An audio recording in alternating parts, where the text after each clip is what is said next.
Support for Up to Date is provided by Geisinger, providing world-class care for our community, here where it matters.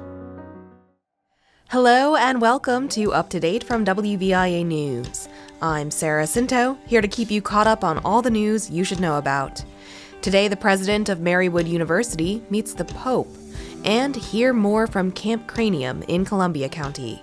It's Thursday, June 25th. Let's get you up to date.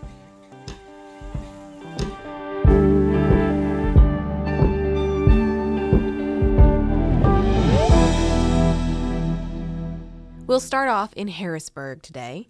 State lawmakers and shopkeepers were among hundreds of people gathered in Harrisburg on Wednesday to urge a, quote, fair tax on so-called skill games. Tom Reese has more for WVIA on what's become a key issue in the state capitol. Rally-goers called for a tax of $500 per machine each month, while capping the number of machines at 50,000 statewide. That would bring the state $300 million each year. Some officials want more. Governor Josh Shapiro says the games, which resemble slot machines, should be taxed at the same 52% rate charged to casinos. But Philly State Senator Anthony Williams says small businesses rely on skill game revenue. And he said like-minded legislators have leverage in the state's ongoing budget talks. So when you're in that room, that back room, negotiating a deal, be reminded that this number of state representatives and state senators are going to block a budget. There is no deal without us. Pittsburgh passed its own bill Wednesday to tax the machines at $1,000 a year. Reporting from Harrisburg, Tom Reese. Thanks, Tom. Now time to head to the Vatican. One of Northeast Pennsylvania's university presidents recently met the head of the Roman Catholic Church during a visit to the Vatican. WVIA's Roger Dupuis has more. Two Americans with a vested interest in Catholic education met recently in Rome. One was Marywood University President Lisa Laurie. The other was Pope Leo XIV. Laurie was among delegates of the Association of Catholic Colleges and Universities who attended a special audience with Pope Leo earlier this month while visiting for ACCU's 2026 Rome seminar.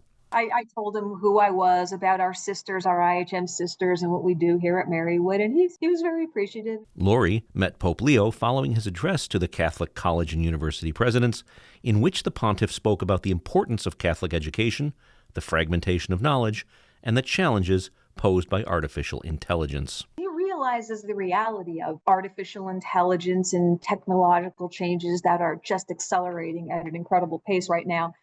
In fact, that was the message at the whole Vatican. Laurie's visit with Leo was not her first with a reigning pontiff. She met Pope Francis in 2024, not long after being named university president. Laurie praised both popes and called Leo very impressive. I think he's doing really good work. I do, and he's focused on, I think, the right issues, the absolute right issues. Roger Dupuis, WVIA News. Thanks, Roger. Find more of that story at WVIA.org. Stay with us. There's more Up to Date after this break.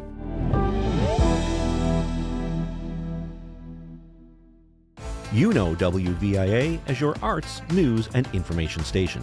It's time to add local sports to the list. Get ready for Sports Voices, a new feature where we partner with Fox 56 TV sports director Bob Ide to discuss the latest local sports news from around Northeast and Central Pennsylvania. We'll look ahead to the week's key games in high school sports, collegiate athletics, and more. Tune in to WVIA FM at 7:51 and 9:51 a.m. every Friday morning. Welcome back. Now here's some more of a story you heard earlier this week. Camp Cranium hosts children with traumatic brain injuries for a week every June. The camp provides community, support, and fun for the campers, encouraging independence and building their confidence. WVIA's Lydia McFarlane reports from the campground in Columbia County. A sense of peace settles over the acres of Camp Victory, the home to Camp Cranium for a week every June. Birds chirp as campers and counselors laugh and talk. Some craft, while others learn how to shoot a bow and arrow, and the group's most daring tackle the zip line. A similar air of peace settles over Tony Sadowski, who has been Camp Cranium's executive director since 2024, and his son Brian has been a camper for the past decade. We go from that scary, traumatic moment as parents where you're in the emergency room not knowing what version of your son's going to wake up, and we're very lucky to be able to be here and enjoy this week with him. Brian is now a high school graduate, heading to Elizabethtown College in the fall to study occupational therapy. After years of working with lots of therapists and them being a special part of his life, he said for years he might want to go into pediatric OT and help other kids in the same way that they helped him. So that's what he's going to study, and we're really proud. Campers range in age from 8 to 21. It costs $500 per camper with what Sadowski calls camperships for those with financial needs. Camp activities include archery, swimming, rock climbing, ziplining, and more. A short golf cart ride from the archery field, campers tackle a rock wall located in a clearing in the woods. Jonathan Blankenship climbed the wall. He's 15 years old and a first-time camper. His traumatic brain injury occurred after a car accident. His doctors gave him 2 years to live.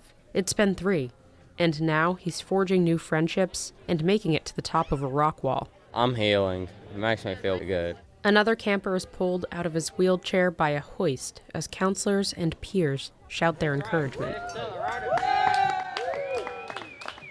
Drew Meyer is the director of operations. I haven't seen anything yet that they haven't been able to do with time and with the drive and with the creativity. They will find a way to get it done. He loves to watch the campers come out of their shells as the week progresses. They're kids, they're teenagers, and they can be this way here. And this is probably one of the biggest things that I hear from them is I can be me. Brianna Engelman first came to camp in 2018. Her traumatic brain injury occurred when she was 5. Doctors had to disconnect the half of her brain that was causing dangerous seizures. Think of it like I'm like a stroke victim that didn't have a stroke. Research from the National Institutes of Health found that traumatic brain injury often leads to social isolation and loneliness. Brianna says at first it was odd being around so many people just like her, but she loves the community she's built the past few years there. Oh, it's like a home to me. I found people that don't judge me like the Wheelwood people do. I found a family. Sadowski says parents sending their child to Camp Cranium is like a form of self-care.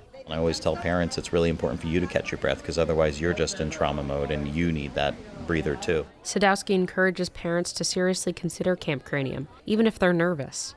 What is important about camp is we see the gradual progress that all these kids are making, and what feels small to some people, like being able to tie your shoe on your own again, something like that, is incredibly important and huge for that child. This year, Camp Cranium welcomed 25 campers. In rural Columbia County, I'm Lydia McFarland, WVIA News.